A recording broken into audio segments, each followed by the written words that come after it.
사무엘기 맥잡기 둘째 시간 하도록 하겠습니다. 우리가 이제 지난 시간에는 사무엘기 상하 전체 개요를 우리가 이제 살펴봤고, 그 다음에 이제 사무엘기 1장을 통해서 한나가 하나님께 간구해서 하나님의 사람 사무엘을 출산하는 그런 내용을 우리가 이제 살펴봤습니다. 사무엘은 하나님께 간구하여 하나님이 들어주셨다라는 그러한 뜻을 가진 이름입니다. 오늘 사무엘기상 2장에는 한나가 이제 아이를 출산한 이후에 하나님께 찬양을 드리는 노래가 그 안에 기록이 되어 있습니다.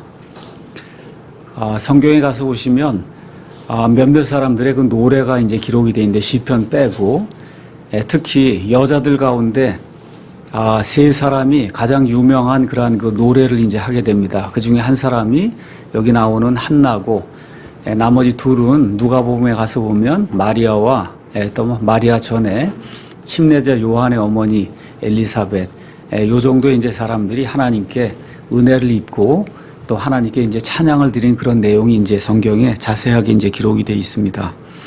먼저 이제 한나가 아이를 낳지 못해서 굉장히 고생을 하다가 이제 하나님께 이제 서원을 두고 아이를 출산하게 해달라고 하나님께 이제 간구하고 결국 이제 하나님께서 사무엘을 이제 한나에게 주셨습니다.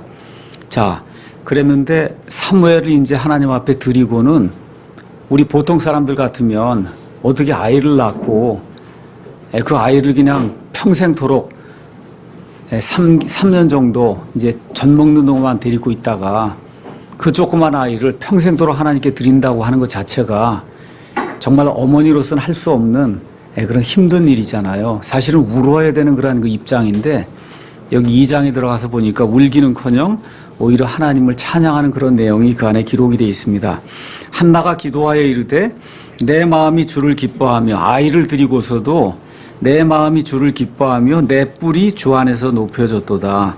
내가 주의 구원을 기뻐함으로 내 입이 내 원수들 향해 크게 열렸나이다. 여기 나와 있는 구원은 우리가 보통 구원받아 천국 간다는 그런 의미의 구원이 아니에요. 여기 나와 있는 구원은 말 그대로 수태하지 못해서 아들을 낳지 못하는 그 비참한 처지에서 하나님께서 자기를 구출해 주셨다고 하는 그런 의미의 이제 구원입니다. 자, 이렇게 나오면서 뿔이라고 하는 그런 단어가 나오는데, 이 뿔은 여기 가서 여러분 10절에 가서도 보시면 주께서 땅의 끝들을 심판하시고 자신의 왕에 힘을 주시며 자신의 기름 부음 받은 자의 뿔을 높이시리로다, 이렇게 이제 나오는데, 특별히 시편에 이 뿔이라고 하는 그런 단어가 많이 나옵니다. 뿔 하면 여러분 그냥 코뿔소라든지 아니면 하여튼 뭐 사슴이라든지 이런 거에 어떤 뿔을 생각하시면 돼요. 그래서 하나의 그 상징적인 그런 단어로 사람이 영광을 받는 것을 뿔이라고 이렇게 이제 표현했습니다. 그렇게 이해를 하시면 되겠고요. 2절 가서 보니까 한나가 이해한 하나님이 그 안에 기록이 되어 있습니다. 주와 같이 거룩한 분이 없으니 주 외에는 다른 분이 없고 우리 하나님 같은 반석도 없나이다, 이렇게 이제 이야기하면서 한나가 하나님은 사랑이시다. 물론 큰 사랑을 받았고 큰 은혜를 받았지만 하나님의 기본 성품이 거룩함이라고 하는 그런 사실을 인정을 하면서 하나님께 찬양을 드리는 거예요. 그러니까 사실 우리가 주일에 하나님 앞에 나와서 예배 드릴 때 특별히 공중 대표 기도를 하는 그런 분들이 정확하게 하나님이 어떤 분이신가를 하나님 앞에 바르게 고하면서 대표 기도를 드려야 돼요. 거기에 가장 중심되는 단어가 뭐가 돼야 되냐? 공의롭고 거룩하신 분이라는 사실이 하나님 앞에서 고백이 되며 하나님께 영광을 돌려야 됩니다. 그래서 시편 29편 가서 보니까 이런 말씀이 기록이 되어 있습니다. 시편 29편, 영어로 참 좋은 말이에요. 영어로 시편 29편 2절 영어로 읽으면 Give unto the Lord the glory due unto His name, worship the Lord in the beauty of holiness, 이렇게 이제 되어 있습니다. 이걸 번역을 하면 주의 이름에 합당한 영광을 그분께 드리며 거룩함의 아름다움으로 주께 경배할지어다. 예배 드릴 때 저와 여러분이 기억할 것이 하나님의 거룩함으로 예배를 드려야 된다는 거예요. 사랑이나 은혜나 뭐 이런 것이 아니고 하나님의 거룩함. 그 하나님의 거룩함이 하나님의 아름다움이다. 그렇게 이야기하고 있는 거 꼭 기억을 하셔야 돼요. 우리 여인들은 뭐 파마도 하고 하여튼 뭐 얼굴에 화장도 하고 뭐 귀걸이도 하고 뭐 이렇게 해서 꾸미면 그게 이제 아름다움이다. 예쁜 옷도 있고 그럼 맞는 거예요. 우리 하나님도 아름다움이 있다는 거예요. 그 하나님의 아름다움은 거룩함이라고 하는 그 속성이 하나님의 아름다움이다. 그래서 구약 성경에 가서 보시면 처음부터 끝까지 구약 성경이 들려주는 하나님은 거룩하신 하나님이에요. 내가 거룩하니 너희가 거룩할지니라. 그래서 하나님께 영광을 돌릴 때도 하나님의 거룩함의 그 아름다움을 우리가 찬양을 해야 된다. 성경이 그렇게 이야기하고 있습니다. 그래서 이사야서 6장 3절에 가서 보시면 이사야가 하나님을 만났습니다. 그렇죠? 그 하나님을 만났을 때 그 스랍들이 날아다니면서 하나님을 찬양하는 내용이 6장 3절에 기록이 돼 있어요. 하나가 다른 하나에게 외쳐 이르되 거룩하다 거룩하다 거룩하다 만군의 주여 그분의 영광이 온 땅에 충만하도다. 그분의 영광이 거룩하다는 거예요.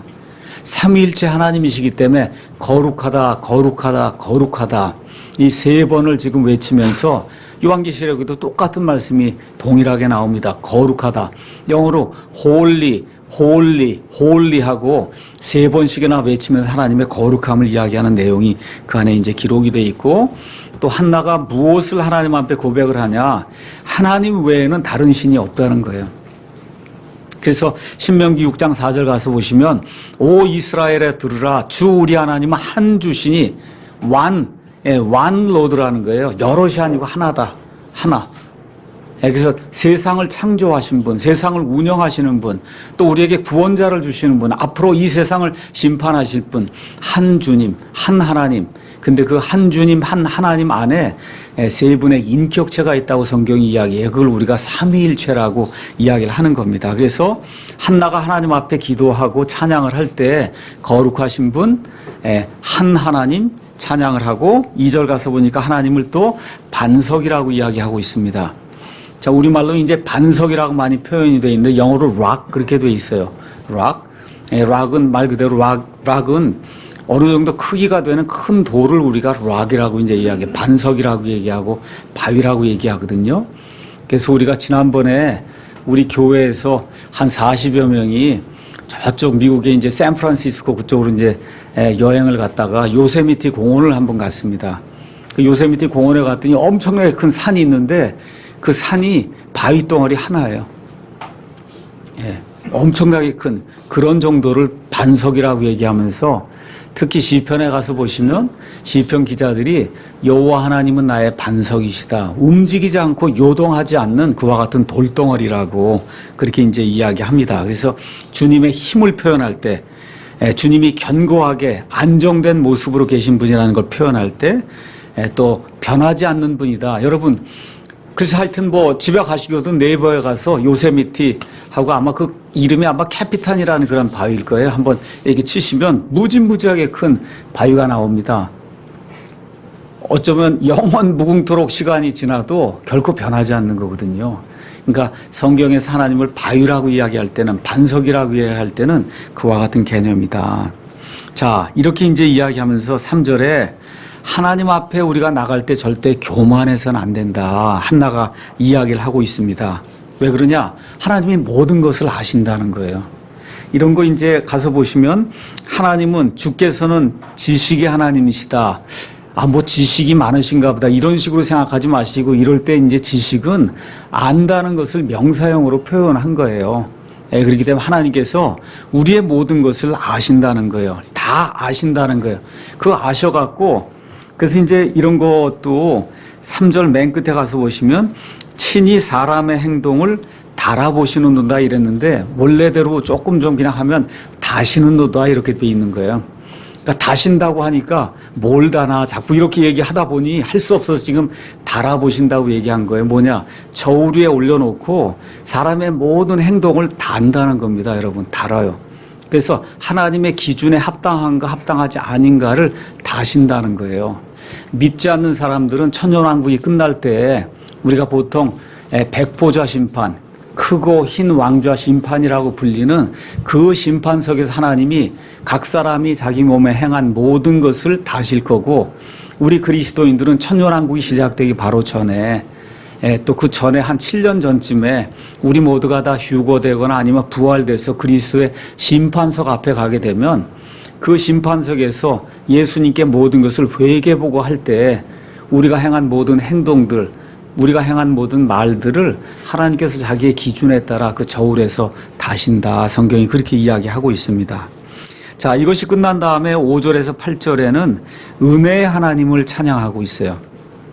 그러니까 이거 한나의 기도가 정말 뭐 아들을 낳았으니까 너무 감사하다 이 정도로 생각을 하지 마시고 저와 여러분이 하나님께 기도할 때 그래도 대충 어떤 형식으로 기도를 해야 될 것인가 이런 것들을 이런 그 샘플 기도에서 저와 여러분이 잘 연구를 하고 특별히 대표 기도를 하시는 분들은 이러한 그 형식에 좀 맞추어서 하나님께 이제 기도를 해야 돼요. 그 다음에 이제 나오는 게 뭐냐? 은혜의 하나님을 찬양하는 거예요. 어떤 하나님이냐? 지금 여기 한나와 같은 경우 아이를 수태하지 못했어요. 비천한 가운데 살았는데 그런 사람들을 들어 올린다는 거예요. 거지를 거름더미에서 들어 올려갖고 왕을 삼는다는 그와 같은 놀라운 은혜를 베풀어 준다는 거예요. 그런 사람 중에 대표적인 인물이 다윗입니다. 뭐가 있어요? 아무것도 없어요. 이새의 막내 아들이에요. 그렇죠? 사무엘이 기름 부음을 주려고 기름을 부으려고 갔는데 다윗은 아예 부르지도 않았어요. 그렇죠? 나이도 작고 뭐 키도 그렇게 크지 않고 어느 면에서 거름더미 위에서 정말 들림을 받은 그와 같은 거짓 신세와 같은 그런 사람인데 하나님이 그를 들어 올린다는 겁니다. 그래서 풍성한 자들을 꺾으시고 가난한 자들을 세워주신다. 글쎄 여러분은 어떨지 모르겠지만 제 경우가 여기에 해당이 되지 않나. 제 자신이 그렇게 생각을 해봐요. 뭐 내세울 게 아무것도 없거든요. 그럼에도 불구하고 공부할 수 있도록 만들어주시고 또 하나님의 이런 말씀들을 이렇게 선포할 수 있도록 만들어주시고 또 교회를 할 수 있도록 만들어주시고 정말 성경을 번역할 수 있도록 만들어주시고 한 번도 생각해보지 못한 그런 일을 하나님이 가난한 자를 들어서 거름덩이에서 이 거지를 들어서 높이 세워주시는 이와 같은 거를 한나가 자기 자신에게 일어난 일을 통해 경험을 하고는 자기의 그 경험을 그렇게 지금 표현하고 있는 겁니다. 그래서 여러분이 성경을 가서 보시면 누가복음 1장 46절에서 55절도 가서 보시면 마리아의 기도가 나오는데 마리아가 더 큰 은혜를 입었잖아요. 그렇죠? 하나님의 아들을 수태하는 지금까지 태어난 여자들 가운데 그런 일 한 번도 해본 적이 없는 그와 같은 일을 경험하게 될 때 자신의 그 비천한 여정을 들어 올리셔서 하나님의 도구로 삼는 그 하나님의 은혜에 대해 감사드리는 그런 내용이 그 안에 기록이 되어 있습니다. 그래서 이런 것들을 보면서 일단 저와 여러분이 하나님의 사람이다라고 이야기할 때는 정말 하나님의 은혜와 그 사랑에 감격해서 정말 머리를 이렇게 꼿꼿이 드는 것이 아니라 항상 낮추려고 하는 이런 마음을 가질 때 참으로 은혜를 입은 그런 사람이 아니겠느냐.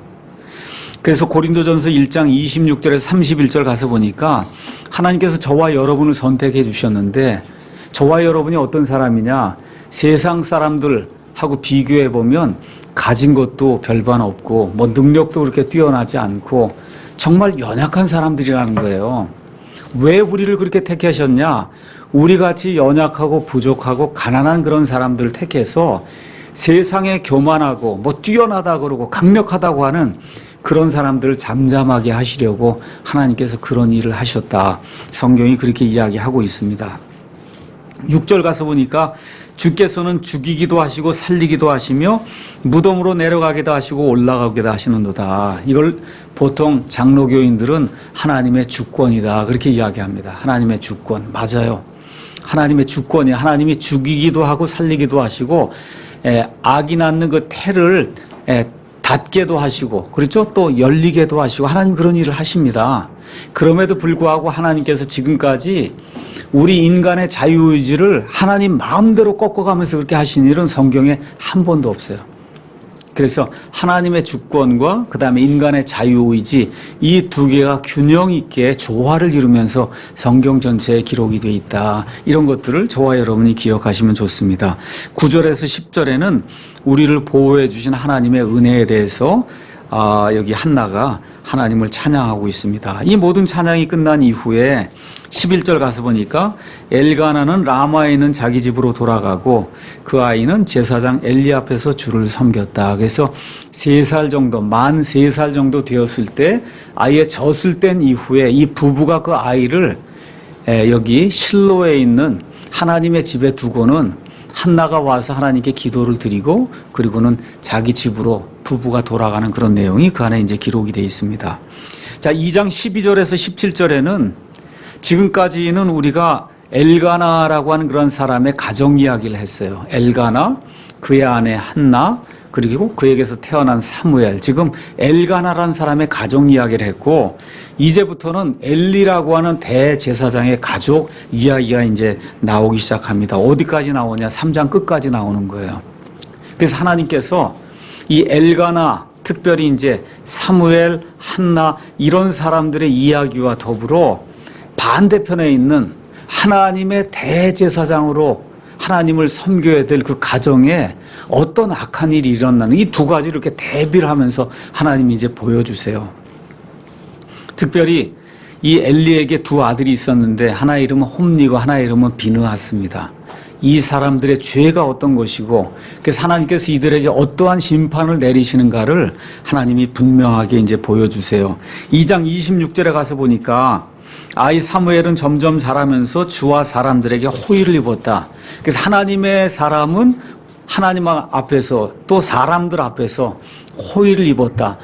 여기 성경 가서 보시면 호의를 입었다는 그런 대목이 나올 때 많은 경우 하나님에게서만 호의를 입었다 기록하지 않아요. 사람들에게서 호의를 같이 입었다고 기록을 하고 있어요. 특별히 사도행전 가서 보시면 초대교회 성도들이 주변 사람들에게 호의를 많이 입게 될 때 하나님께서 그들에게 많은 사람들을 더해 주셨다고 기록이 돼 있어요. 그러니까 교회, 특별히 하나님의 사람이라고 하면 주변 사람들에게까지 은혜를 입힘으로 말미암아 그들에게서 좋은 평판을 얻어야 된다. 성경이 그렇게 이야기를 하고 있고 특별히 그런 사람들로 사람들 중에 하나로 사무엘이라고 하는 그런 사람이 지금 여기 언급이 되고 있습니다. 두 아들의 죄가 이제 12절에서 이제 17절에 나오는데 이 두 아들을 지금 성경이 뭐라고 기록하냐. 12절에 엘리의 아들들은 벨리알의 아들들이더라. 이렇게 기록하고 있어요. 그래서 여러분 성경에 가서 벨리알을 찾아보시면 벨리알이 사탄 마귀를 칭하고 있다는 사실을 우리가 알 수가 있습니다. 그러니까 다시 말씀드려 지금 대제사장 엘리가 있어요. 홈니와 비느하스가 주의 집에서 지금 제사장 노릇을 하고 있어요.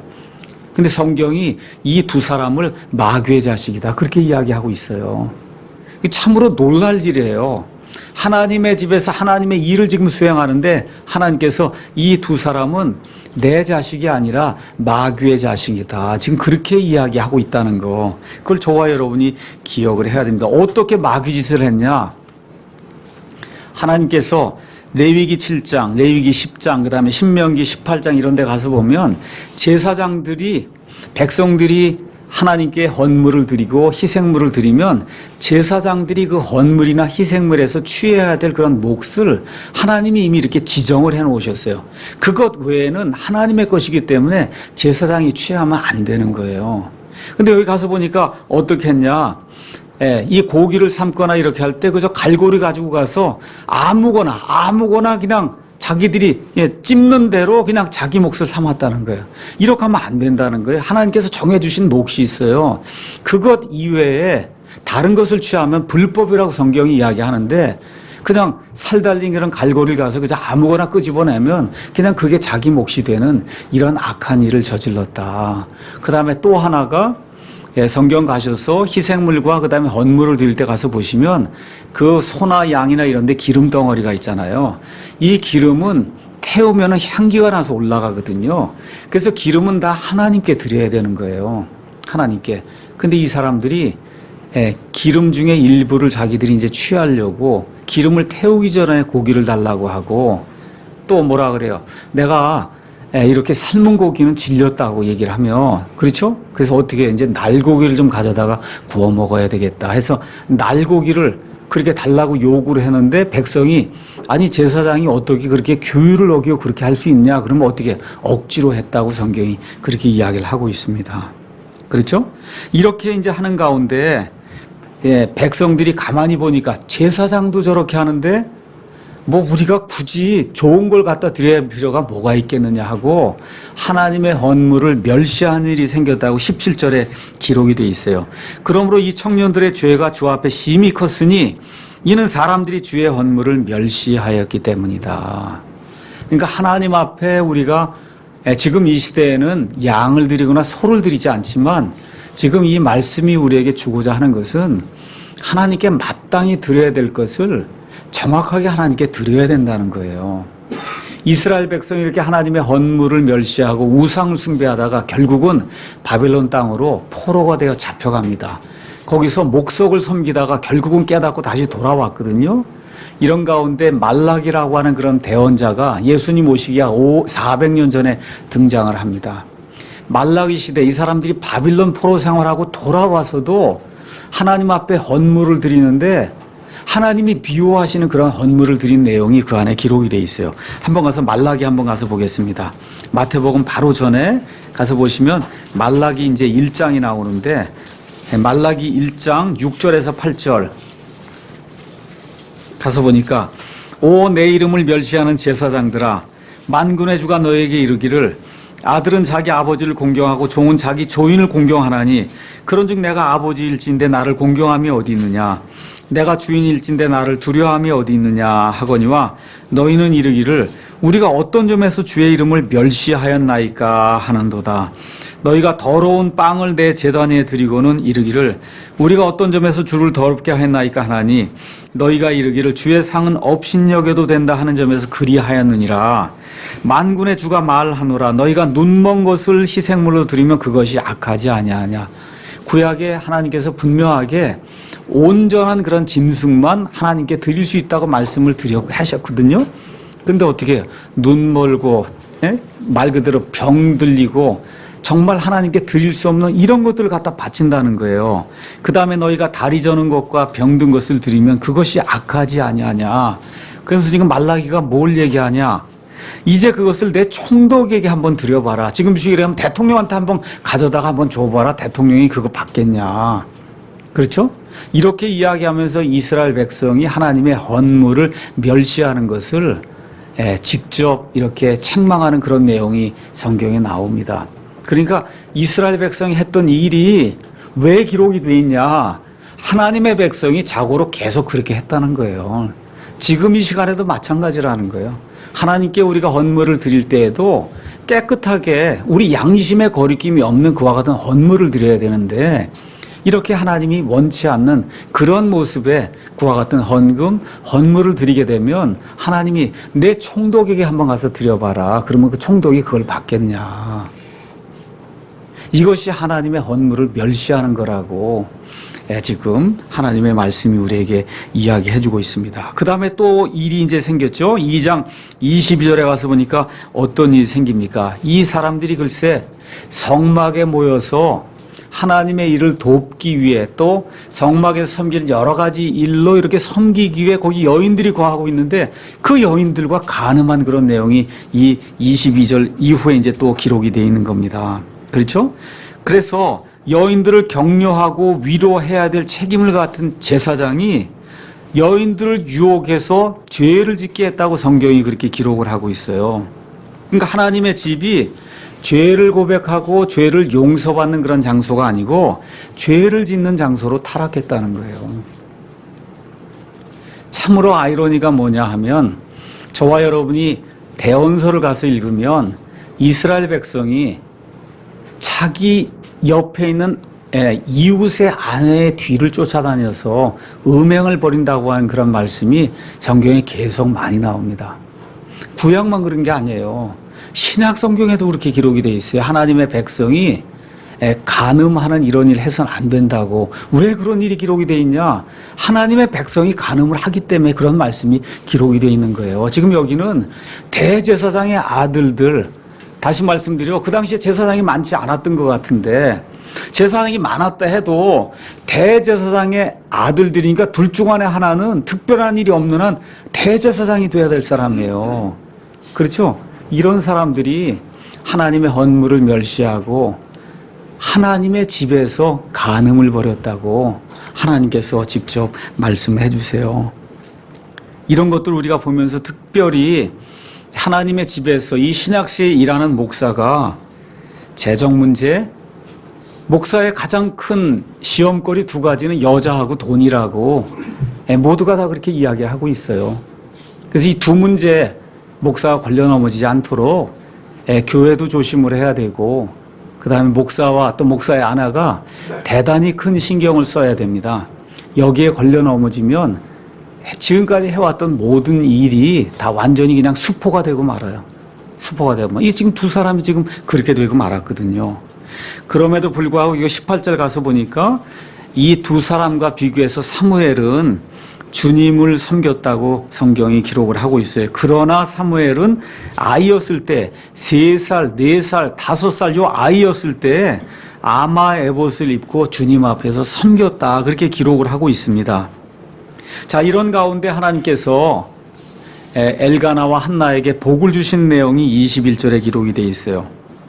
이 두 사람이 집으로 돌아가서 그래서 하나님의 은혜를 다시 받는데 어떻게 은혜를 받느냐? 주께서 한나를 돌아보셨다. 여기 21절 가서 보시면 영어로 visited Hannah 이렇게 돼 있어요. 이거 우리가 이제 돌아봤다 이렇게 이제 번역을 했는데 틀린 얘기는 아닙니다. 그런데 원래대로 더 정확하게 번역을 하면 주께서 한나를 찾아오셨다는 거예요. 여러분 visit이란 단어 아시잖아요. 주께서 한나를 찾아오셨다는 거예요. 그랬더니 그녀가 수태하여 3아들과 2딸. 그래서 사무엘 외에 5명의 자녀들을 더 받았다고 성경이 우리에게 이야기를 하고 있는 겁니다.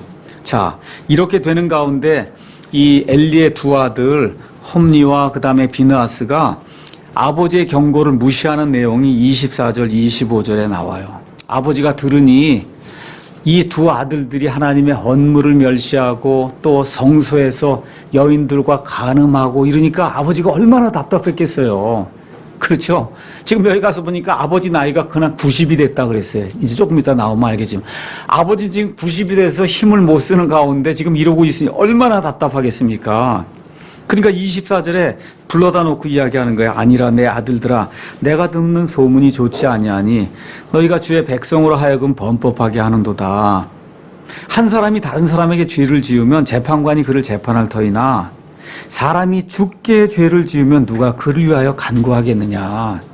재판장이 판단해서 옳고 그름을 이 땅에 있는 동안 가려줄 수 있는데 하나님께 죄를 지으면 도대체 누가 그를 위해서 도움을 주고 간구할 수 있겠냐.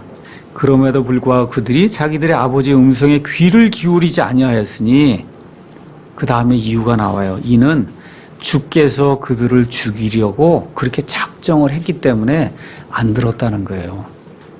그러니까 하나님께서 이 사람이 마음을 강팍하게 하고 하나님의 말씀을 들으려고 하지 않냐고 고의로 자꾸 죄를 지으면 그럼 그냥 죽는 자리에 하나님이 그냥 집어넣는다는 거예요.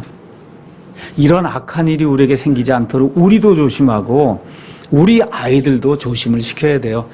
우리의 상속 유업을 우리 아이들이 누릴 텐데 이 아이들이 이게 엘리의 아이들처럼 이렇게 되면 부모가 얼마나 답답하겠습니까? 나이가 60, 70 넘어가면 가장 답답한 일이 아이들 때문에 고생하는 것이 아닐까 그런 생각이 좀 들더라고요. 그래서 이런 것들 기억을 하면서 어릴 때부터 아이들을 바르게 키워야 되겠구나 하고 하나님께 기도하고 하나님의 은혜를 구하고 시시때때로 아이들에게 하나님을 두려워할 것을 가르치고 하나님 앞에 회개보고한다는 그와 같은 그 사실을 저와 여러분이 알리고 교회도 열심히 가르치고 해서 아이가 그 배운 것에서 떠나지 않도록 저와 여러분이 최선을 다해서 하나님의 말씀을 그들에게 가르쳐줘야 됩니다. 자, 그래서 아버지와 교회의 리더들이 영향력을 잃으면 슬픈 일이 발생한다고 성경이 우리에게 이야기해 주는 거예요. 아버지와 어머니가 자녀들에게 영향력을 미치지 못해요. 그럼 어떻게 악한 일이 생긴다는 거예요. 교회의 목사나 교회 집사들이 성도들에게 대부분에게 왜 그럴까요? 본인들이 실수가 많고 본인들이 허물이 많기 때문에 영향력을 미치지 못하는 게 지금 엘리가 그렇잖아요. 영향력을 미치지 못하는 이유가 뭐냐? 본인들이 하나님 앞에 신실하지 않기 때문에 그래서 영향력을 미치지 못하고 이렇게 되면 반드시 가정과 교회에 슬픈 일이 생긴다고 성경이 우리에게 이야기해주고 있는 거예요. 자, 이런 가운데 하나님께서 하나님의 사람을 보냅니다. 27절에. 근데 하나님의 사람의 이름이 성경에 나오지 않아요. 이 하나님의 사람이 엘리와 그의 가족에게 와서 이야기하는 내용이 27절, 28절에 나와 있습니다. 그 내용은 뭐냐? 내가 너희를 택해서 제사장의 특권을 주지 않았냐? 그렇죠? 제사장의 특권을 주지 않았냐? 그랬는데도 불구하고 너 엘리가 하나님 나보다 너희 아들들을 더 존중히 여긴다는 거예요. 저와 여러분 이것도 좀 기억을 하셔야 돼요. 참 안타까운 일이 주일날이 이렇게 되고 그러면 아이들을 안 데리고 와요. 공부해야 된다는 거예요. 그래서 이게 꼭 뭐 나쁘다고 얘기할 수는 없는 건데 한번 여러분이 생각을 하셔야 돼. 일주일에 하루 예배 2시간이고 3시간 드리는 게 그렇게 공부하는데 지장이 된다. 저 그렇게 생각한 적 없어요. 한 번도 그렇게 생각한 적 없고 지금까지 그렇게 산 적 없어요. 우리 아이들도 그렇게 키운 적이 없고. 지금 하나님의 사람이 엘리에게 그러는 거예요. 내가 하나님보다 내 아들들을 더 중히 여긴다. 여기서 문제가 발생한다는 거예요. 여러분과 제가 기억을 해야 돼요. 하나님의 최소한 일주일에 한 번 하나님께 예배드리는 그 11시 주일에 예배드린 그걸 위해서 아이들과 함께 같이 와서 예배드려야 됩니다. 그것 때문에 좋은 대학 못 갔다. 저는 그런 일이 생기지 않는다고 믿어요. 좋은 직장 그것 때문에 못 가졌다. 전 그렇게 믿지 않습니다. 자, 하나님이 얘기하시는 거예요. 너희가 나보다 너희 아들들도 중히 여긴다. 그러면서 하나님께서 30절에 내가 이제 제사장직을 너희에게서 빼앗아 가겠다. 그렇게 이야기합니다. 30절. 참 중요한 내용이에요. 얼마나 중요하냐. 그러므로 주 이스라엘 하나님이 말하노라. 참으로 내가 말하기를 내 집과 내 조상의 집이 내 앞에서 영원히 거르리라 하였으나 하나님께서 엘리의 집에 제사장직을 주고 특별히 엘리를 통해서 계속해서 대제사장이 나오도록 그렇게 만들겠다고 약속했으나 이제 주가 말하노라. 내가 결단코 그리하지 아니하노라. 나를 존중히 여기는 자들을 내가 존중히 여기고 나를 멸시하는 자들을 내가 소홀히 여기겠다. 다시 한번 말씀드릴게요. 주일날 예배드리러 아이들 데리고 오셔야 돼요. 하나님을 존중히 여기는 자들을 하나님이 존중히 여겨주신다는 거예요. 여기 아너란 단어를 썼어요. 아너 영광이란 말이야. 하나님을 영화롭게 하는 그런 자들을 내가 영화롭게 만들어주겠다는 거예요. 하나님을 멸시하고 무시하는 자들을 내가 그렇게 멸시하고 무시하겠다는 거예요. 우리가 다른 것은 아이들에게 줄 수 없지만 최선을 다해서 하나님을 두려워하고 하나님께 예배하는 그 자세, 태도, 이와 같은 습관, 이런 거 드리는 것은 저와 여러분이 어떻게 하든지 아이들 위해서 만들어야 돼요. 아직까지 하지 못해서 하나님께 기도하고 그리고 어떻게 하든지 아이들이 하나님 앞에 나와서 예배 드릴 수 있도록 저와 여러분이 노력해야 됩니다. 나를 존중히 여기는 자들을 내가 존중히 여기고, 여러분 불의 전차라는 그와 같은 영화 보셨죠? 그 불의 전차. 그 불의 전차에 나오는 이 말이 그거예요. 거기 뜀뛰기 하는 그 선수가 나오는데 주일날은 달리기를 하지 않겠다고 하죠. 거기 가운데 지금 나오는 게 그거예요. 거기서 그 사람이 언급하는 이 성경 구절이 나를 존중히 여기는 자를 내가 존중히 여기고 나를 소홀히 여기는 자를 내가 소홀히 여기겠다는 이 말씀에 따라 주일날 이 달리기를 할 것 같으면 내가 차라리 올림픽 메달을 따지 않더라도 달리기를 하지 않겠다. 그렇죠? 이렇게 이제 약속하는 그런 내용이 이제 그 안에 나오는 가운데 하나님께서 그에게 영광을 주시는 그런 내용이 그 불의 전차라는 그런 이제 영화에 이제 나옵니다. 자, 이렇게 이야기하고 31절, 32절에는 엘리의 집에 장수하는 자가 없겠다고 하나님이 저주의 말씀을 주시고 34절에는 한술 더 떠서 홈리와 비느하스가 34절에 하루에 둘 다 죽겠다고 하나님이 심판의 경고를 주신 내용이 이 안에 기록이 되어 있습니다. 자, 이러면서 자, 이제 이 엘리의 집을 끊으니까 결국은 다른 대제사장이 나타나야 되잖아요. 그렇죠? 예, 그래서 신실한 제사장을 세우겠다는 그런 내용이 이 안에 이제 기록이 되어 있습니다. 그래서 35절에 내가 나를 위하여 신실한 제사장을 일으키리니 그는 내 마음과 내 생각이 있는 그대로 행하리라. 내가 그를 위하여 든든한 집을 세우리니 그가 나의 기름 부음 받은 자 앞에서 영원히 걸으리라. 메시아 왕국에서도 영원히 걸을 수 있는 그와 같은 대제사장직을 신실한 사람 하나를 택해서 그 사람에게 주겠다는 거예요. 자, 그러면 이 이야기를 한번 가서 보셔야 돼요. 여러분, 아론이 초대 대제사장이에요. 그렇죠?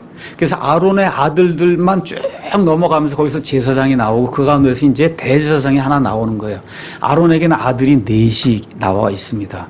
근데 여러분 가서 보시면 레위기 10장에 나답과 아비후는 술 취해서 하나님 앞에 드려야 할 때 그런 불을 제대로 드리지 못하고 이상한 그런 불을 드리다가 주님 앞에서 죽임을 당하는 그와 같은 비극이간에 기록이 되어 있어요. 그래서 나답과 아비후는 아웃이 되고 누구가 하고 누구만 남냐 가서 보니까 이다말하고 그 다음에 엘르아살이 셋째 아들이고 그 다음에 이다말이 넷째 아들인데 하여튼 어떻게 하다가 지금 엘리가 대제사장을 행하는데 엘리가 누구의 이 후손이냐 하면 넷째 아들 이다말의 후손이에요.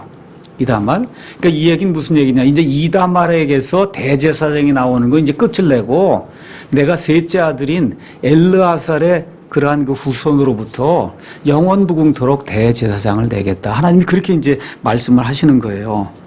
자, 그래서 여러분이 역대기상 나중에 가셔서 24장 1절에서 5절 가서 보시면 그 이후에 제사장의 수를 세는데 엘르아살의 후손이 이다말의 후손보다 2배나 많습니다. 점점 수가 줄어들고 이다말의 후손은 엘르아살의 후손은 점점 수가 이제 늘어나게 돼요. 그래서 엘리로 인해서 나중에 보시면 알겠지만 성막이 순환을 겪고 결국 엘리 때문에 하나님의 궤도 빼앗기고 결국 성막이 실로에서 노브로 옮겨지고 나중에 이제 가서 보시면 노브에서 이 엘리의 제사장, 그렇죠? 그 제사장들 많은 사람들이 죽임을 당한 일이 성경에 이제 기록이 되어 있습니다. 자, 그래서 다윗 시대로 넘어오게 되면 2명의 대제사장이 존재해요. 하나의 이름은 사독이고 하나의 이름은 아비아달이에요.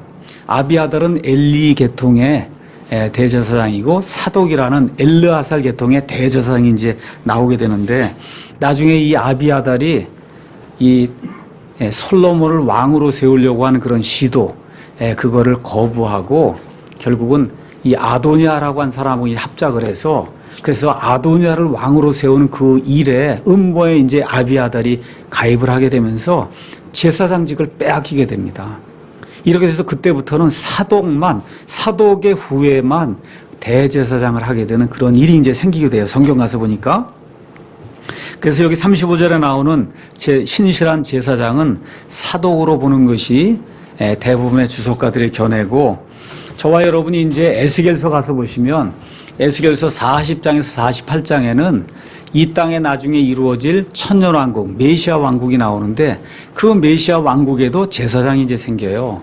근데 그 대제사장이 누구 계통에서 나오냐? 사독의 계통에서 나온다고 성경이 이야기하고 있어요. 그래서 에스겔서 40장 46절, 43장 19절, 44장 15절, 48장 11절 가서 보시면 다 사독의 후에 다시 말씀드려 아론의 셋째 아들인 엘르아살의 후에에서 대제사장이 나와서 여기 나와 있는 대로 나의 기름 부음 받은 자 앞에서 그 제사장이 영원히 걷는 천년왕국에서까지도 엘르아살의 아들들만 대제사장이 되고 이 엘리의 후에는 더 이상 제사장으로 쓸 수 없는 그와 같은 일이 성경에 이제 기록이 되어 있습니다.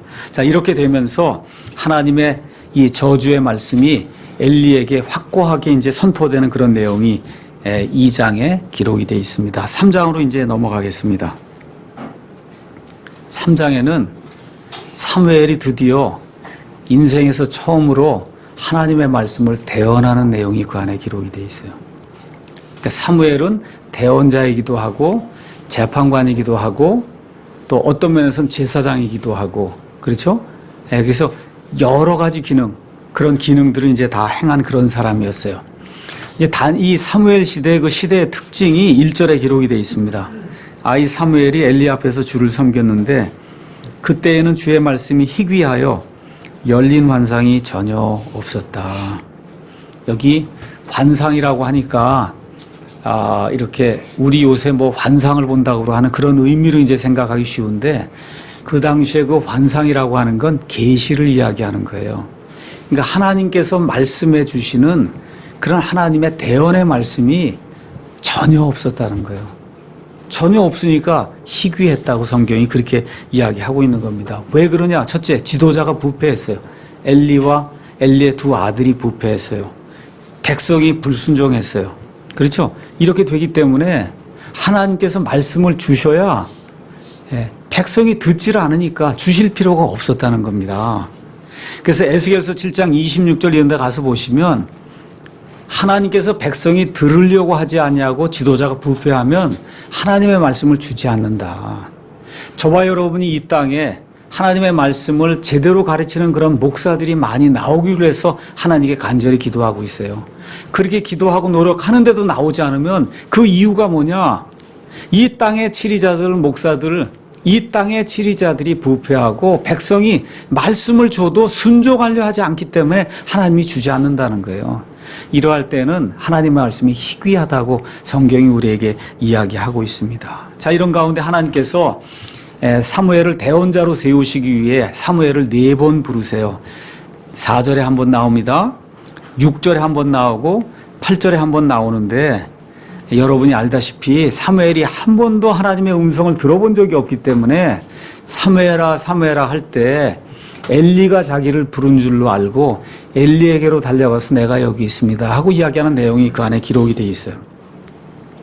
근데 3번째 그러니까 엘리가 가만히 보니까 이게 하나님이 부르는 거잖아요.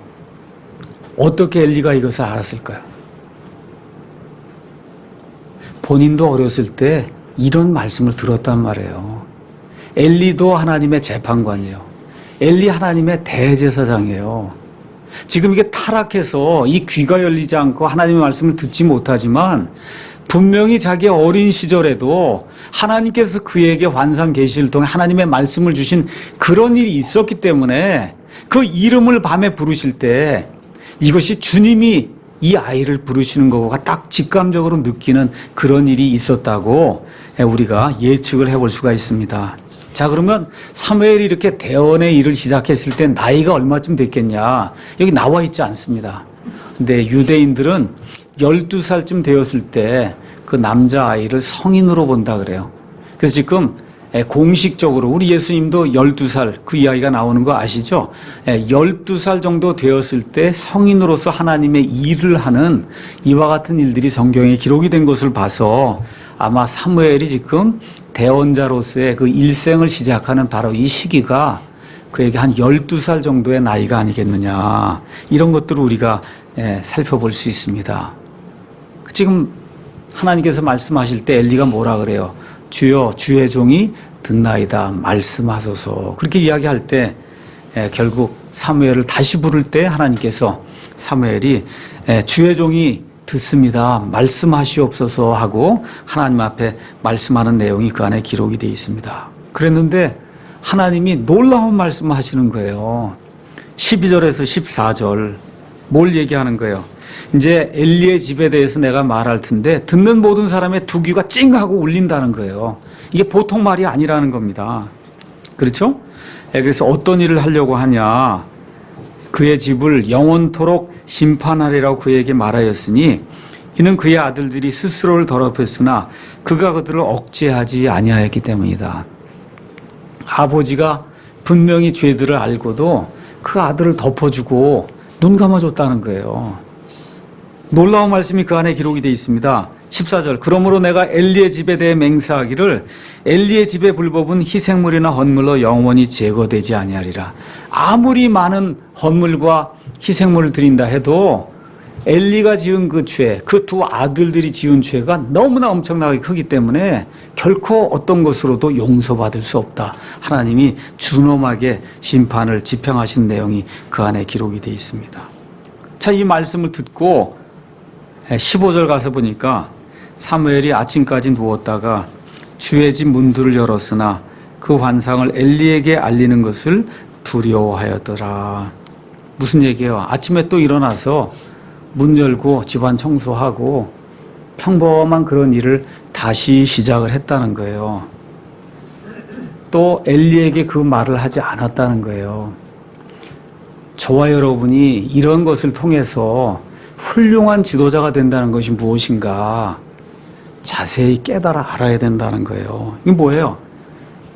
하나님으로부터 직통 말을 들으면 지금 여러분 하여튼 계룡산에 가서도 뭐 들었다 그러면 신문에 내고 난리가 나죠. 그렇죠? 지금 그런 사람은 하나님이 안 쓰신다는 거예요. 그런 사람 하나님이 안 쓰신다. 여전히 아침에 일어나서도 그렇죠. 지금 보면 엘리가 악한 일을 하고 하나님으로부터는 경고를 받고 사무엘이 지금 다 알잖아요. 그런데 가서 엘리에게 나쁜 말 해요? 안 하잖아요. 이것이 겸손한 사람의 표징이라는 거예요. 엘리가 나쁜 사람이에요. 좋지 않은 그런 지도자예요. 그럼에도 불구하고 사무엘이 하나님의 말씀을 받았다고 해서 직접 이게 대언자 아닙니까? 그렇죠? 대언자라고 해서 가서 자기보다 나이가 그날 한 80세 넘은 그런 그 노인한테 가서 당신 뭐 이러고선 하나님이 이랬다 그러고 이런 말 하지 않는다는 거예요. 겸손하게 이 좋지 못한 그런 행실을 보인 그런 그 대제사장임에도 불구하고 하나님의 사람이기 때문에 그를 존중히 여기면서 자기가 맡은 바 임무를 무난하게 그냥 무던하게 이렇게 행하는 그런 모습이 이 안에 기록이 돼 있어요. 다시 말씀드려 하나님의 말씀을 받았다고 해서 겸손하지 아니하고 교만한 그와 같은 행태를 보이면 하나님의 말씀이 그 사람 삶에 더 이상 역사하지 않는다는 거예요. 그러니까 이와 같은 거 별거 아닌 것 같아도 하나님이 직접 말씀했으면 얼마나 말하고 싶었겠어요. 그렇잖아요. 이게 근데 그렇게 하지 않죠. 이렇게 될 때 엘리가 그에게 와서 이제 묻습니다. 무슨 말을 하셨느냐. 그러니까 어떻게 할 수 없이 당신의 집이 하나님의 심판을 받아 다 망하게 된다 그럽니다. 그렇게 이야기했더니 엘리가 그 다음에 또 이제 어쨌든 멋있는 말을 합니다. 18절 사무엘이 모든 것을 그에게 말하고 아무것도 그에게 숨기지 아니하며 그가 이르되 그분은 주시니 그분께서 선하게 여기는 것을 행하실 것이니라. 엘리도 이제 단념을 하는 거죠. 어떤 방법이 없으니까. 그렇죠? 예, 이와 같은 일이 끝난 이후에 19절에서 21절 사무엘의 경건한 그런 삶이 나오는데 참 중요한 단어가 거기 또 나옵니다. 사무엘이 자라매 주께서 그와 함께 하셔서 그의 말들 중에 하나도 땅에 떨어지지 아니하게 하셨다. 하나님이 그와 함께 하니까 사무엘이 입으로 이렇게 낸 말이 하나도 실수가 되지 않고 땅에 떨어지지 않았다는 거예요. 주께서 그와 함께 하셨다. 여러분 창세기 39장 3절 23절에도 하나님이 요셉과 함께 하셨다. 그렇게 될 때 그가 감옥에 가서도 우두머리 노릇을 하고 보디발이라고 하는 그런 사람의 집에 가서도 그의 청지기로 모든 걸 관리하는 그런 사람이 돼서 그가 형통한 자가 됐다. 성경이 그렇게 기록하고 있습니다. 또 여기 사무엘기상 16장 18절 가서 보시면 하나님이 다윗과 함께 하셨다. 사울이 그를 그렇게 핍박을 했음에도 불구하고 하나님이 다윗과 함께 할 때 그가 결국은 형통한 자가 됐다. 성경이 그렇게 이야기하고 있어요. 자, 그렇게 될 때 어떤 일이 생겼냐? 20절 단에서부터 브엘세바에 이르기까지 단은 저 이스라엘의 맨 끝이고 북쪽 끝이고 맨 밑은 브엘세바예요. 그래서 단에서부터 브엘세바 아니면 브엘세바부터 단까지 얘기하면 이스라엘 전역을 이야기하는데 이르기까지 온 이스라엘이 사무엘은 주의 대언자로 세워준 줄을 알았더라. 여기 사무엘기 전에 나오는 책이 뭡니까? 재판관들에 관한 책이죠. 사사기. 재판관들이 많이 나오는데 이스라엘 전체를 다스린 재판관이 있었습니까? 없었습니까? 없었죠. 재판관들 가운데 유일하게 저 단에서부터 브엘세바까지 이스라엘 전체를 다스린 말 그대로 왕과 같은 그와 같은 역할한 이 재판관은 사무엘 하나였다. 왜 그래요? 하나님이 그와 함께 계셨기 때문에. 하나님이 그와 함께 계셨기 때문에. 자, 이제 이렇게 이제 되면서 21절에 주께서 다시 실로에서 나타나셨으니 주께서 그 전에 엘리 때는 안 나타났단 말이에요. 지금 사무엘이 하나님의 말씀을 전하는 대언자가 되자 하나님께서 실로에서 다시 나타나셨으니 주께서 실로에서 주의 말씀으로 사무엘에게 자신을 계시하셨더라. 이렇게 이제 되면서 하나님이 드디어 자신의 대언자를 세우시고 그 대언자를 통해서 새로운 시작을 이루시는 그런 내용이 성경에 이제 기록이 되어 있습니다. 그래서 이런 것들을 오늘 이제 사무엘기상 2장 그다음에 3장을 통해서 한나 이야기, 엘리와 홈리, 그다음에 비느하스 이야기, 사무엘이 크면서 하나님이 함께 하신 그런 이야기, 이런 것들을 저와 여러분이 들으시면서 하나님의 사람이 어떠한 성품을 가져야 될 것인가, 이런 것들에 우리가 좀 초점을 좀 더 두면 좋을 것 같아요. 그러니까 예수님을 믿는 그 핵심은 성품의 변화다. 이 성품이 하나님의 말씀을 받은 사람의 이런 성품이 사무엘처럼 이렇게 될 때 겸손히 자기를 낮추고 자기보다 권위 위에 있는 그런 사람을 존중히 여기는 이와 같은 일을 하게 될 때 하나님이 그를 들어서 이스라엘 전체를 다스리는 그와 같은 재판관으로 삼아주셨다는 거, 이런 것들을 우리가 이번 일을 통해서 큰 교훈으로 받으면 좋을 것 같습니다. 오늘 여기까지 하겠습니다.